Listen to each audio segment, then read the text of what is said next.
Chaque jour, environ 800 millions de véhicules engloutissent 7 milliards de litres de carburant.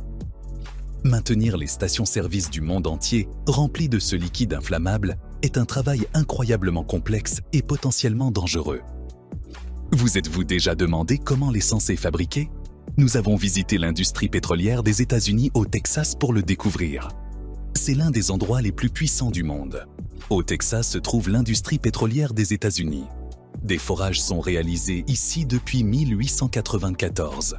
Mais ce n'est qu'en 1901 que l'industrie pétrolière a décollé, lorsque la société d'extraction a triplé la production de pétrole des États-Unis d'un seul coup. Depuis lors, près de 60 milliards de barils de pétrole ont été extraits du sol texan. Et si les compagnies pétrolières ont calculé correctement, il existe une réserve d'environ 10 milliards de barils qui n'ont pas encore été extraits. Le pétrole n'est pas seulement le carburant principal pour les voitures, mais il nous fournit également 50% de l'énergie dont nous avons besoin. Les dérivés pétrochimiques sont également essentiels pour la plupart des produits de tous les jours, tels que les plastiques, l'asphalte, les peineuses, ainsi que les cosmétiques et les produits pharmaceutiques. Le liquide collant, malodorant et noir qu'il recherche est le pétrole brut, qui est la matière première pour la fabrication de l'essence. Le pétrole est trouvé profondément dans la terre.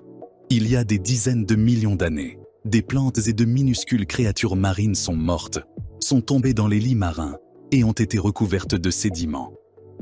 Pendant des siècles, la masse de matière organique a subi une transformation chimique grâce à la chaleur et à la pression. 250 millions d'années plus tard, elles sont devenues l'une des sources d'énergie les plus importantes du monde. L'or noir sent les œufs pourris, mais il sent aussi l'argent, beaucoup d'argent. En cette chaude et humide matinée, l'équipe commence son travail, qui consiste à creuser un nouveau puits chaque mois.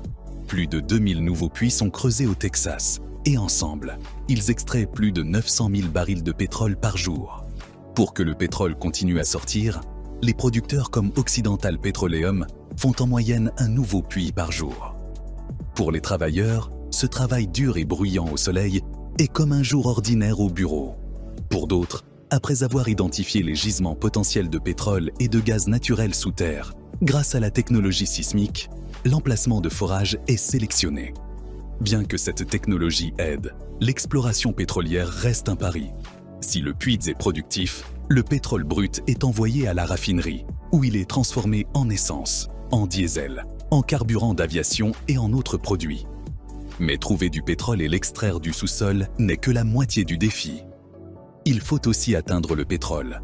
Dans cette zone appelée le bassin thermal, le pétrole est situé à une profondeur allant jusqu'à 4000 mètres, piégé dans des roches âgées de 542 millions d'années. Pour atteindre l'huile, ils utilisent d'énormes moteurs pour conduire un gros forêt à pointe de diamant dans le sol. Mais la friction crée énormément de chaleur, et pour refroidir la tête de coupe, de l'eau doit être constamment pompée sous pression dans le trou. Ensuite, l'eau emporte les débris à la surface sous forme de boue. C'est un travail bruyant et très dangereux. Ils doivent s'assurer que la pression du forêt est correcte. S'il est trop faible, il ne pourra pas couper. S'il est trop élevé, il se cassera. Il y a des risques d'émanation de gaz qui pourraient causer des explosions catastrophiques. Pendant qu'il fore, l'équipe doit constamment ajouter des morceaux de tuyaux de forage en utilisant une clé automatique double de 5 tonnes. Comme le forêt progresse à raison de 5 mètres par heure, cette tâche ardue doit être répétée toutes les 2 heures, 24 heures sur 24. Avec un peu de chance, ils trouveront du pétrole. Au début, la pression du pétrole piégé le fait passer à travers de petits trous jusqu'au tuyau et remonte à la surface. Mais cette pression naturelle ne dure pas éternellement, donc pour que le pétrole continue à sortir, une pompe à piston est utilisée pour les puits profonds. Le mouvement circulaire du volant moteur est converti en mouvement vertical, et comme une énorme seringue métallique, elle pompe le pétrole jusqu'à la surface. Le fluide de chaque puits sort par un tuyau, et les tuyaux de tous les puits alimentent une conduite principale, qui mène à un récipient d'élimination du gaz. Le fluide contient du dioxyde de carbone, du sulfure d'hydrogène et du gaz naturel, qui doivent être extraits. 6 pompes servent à collecter l'or noir du Texas.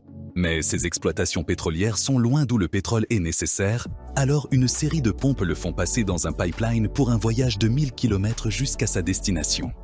c'est la plus grande raffinerie de pétrole des États-Unis, avec plus de 8000 km de pipelines en métal, couvrant 10 km². Cette installation peut raffiner plus de 562 000 barils de pétrole par jour. Le bruit est si assourdissant que les 4000 ouvriers de l'usine utilisent plus d'1 million de protecteurs d'oreilles par an. Cet endroit est si grand qu'il ne traite pas seulement le pétrole du Texas, mais il se consacre également à raffiner le pétrole du monde entier.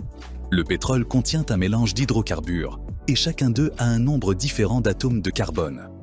6 hydrocarbures ont un poids différent. Le plus léger est le propane, tandis que le plus lourd est utilisé pour fabriquer de l'asphalte. L'équipe élimine et traite le sulfure d'hydrogène, le transformant en soufre qu'une ferme locale achète pour l'utiliser comme engrais. Après avoir chauffé le pétrole à plus de 370 degrés, il est pompé dans le pied de la tour et la vapeur monte, comme de l'eau bouillante. Lorsqu'il refroidit, les molécules se condensent. Tout d'abord, les asphaltènes les plus lourds vont au fond. Les molécules plus légères, l'essence et le kérosène, continuent de monter jusqu'à ce qu'elles se condensent également et puissent être extraites par un siphon. Sur chaque 191 barils de pétrole, 88 litres d'essence, 48 litres de diesel, environ 26 litres de kérosène, près de 7 litres de propane et 32 litres d'autres produits, comme des lubrifiants et des plastiques, sont extraits. Cette usine produit suffisamment d'essence pour qu'une voiture fasse 770 voyages aller-retour jusqu'à la Lune.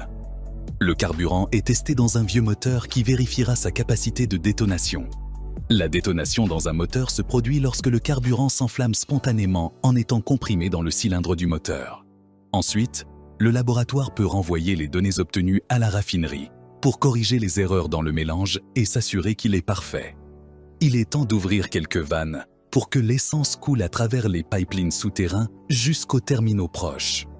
De là, il passe à d'énormes camions-citernes. Mais remplir un camion-citerne est plus dangereux que de remplir le réservoir d'essence d'une voiture. Une défaillance lors du chargement ou du déchargement du camion pourrait entraîner une explosion grave. La carrosserie en métal peut générer des étincelles en raison de l'électricité statique. Donc la première chose à faire est de tendre un câble comme mise à la terre et d'activer les capteurs de protection contre un éventuel remplissage excessif. Un deuxième pipeline, appelé pipeline de récupération de vapeur, absorbe les vapeurs émises pour éviter qu'elles ne se dispersent dans l'atmosphère. Chaque jour, environ 4 millions de litres d'essence sont transportés jusqu'aux stations-service. Après avoir versé l'essence dans d'énormes réservoirs, elle est prête à être consommée. Si vous avez apprécié la vidéo, vous pouvez regarder des vidéos similaires en les cliquant sur l'écran. De plus, abonnez-vous à cette chaîne en activant les notifications pour continuer à apprendre.